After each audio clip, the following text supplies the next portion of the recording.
Hello everyone and welcome to another episode of PGTV. My name is Gene and I serve at C3 Church here in Naples, Florida as lead pastor. I want to welcome you. I'm here to encourage you, equip you, maybe entertain you. Take what you need. Anyway, today I want to give you guys a warning, a heads up about something a lot of people call gobbledygook teaching. This is nonsensical teaching, and I want to show you a couple of ways in which this works.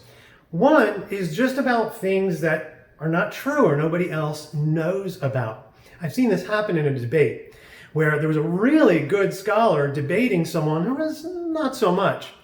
And the one who was not so much just made something up and then turned to the scholar and said, "What, you don't know about this? You've never heard about this?" And he did it to make him look stupid. But in reality, it was the other guy who looked stupid, the one making the charge. So that happens. Sometimes teachers will just make something up. And so that's why I want to encourage you. Make sure that it's biblical, that it's based on something that we can find in the Bible and its context, and historically. We got to know about the history behind the Bible, right? We wouldn't just look into one of my emails from today and expect to understand it 2,000 years from now without knowing a lot about the language and the culture. So you got to do your homework. The other thing people do is they'll just make things up that sound interesting or they're kind of hard to figure out. And it'll try to make you feel like you should understand it.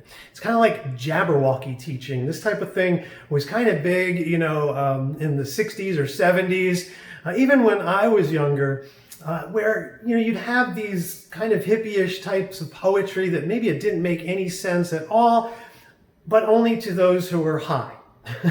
So Christian teachers will do this. They'll just make up phrases that kind of almost don't make sense, but it makes you feel like you should believe it or go, whoa, so that you don't look stupid.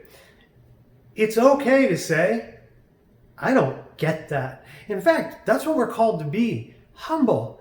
Just be humble. I don't understand what you're talking about. It's okay, with all due respect, at the appropriate time to tell a teacher, can you please really and rationally explain that to me? That's fine. If you have a problem with any of my teachings, you can email me, genes@c3naples.org. So watch out for the gobbledygook teaching. If it doesn't make sense, it probably doesn't make sense.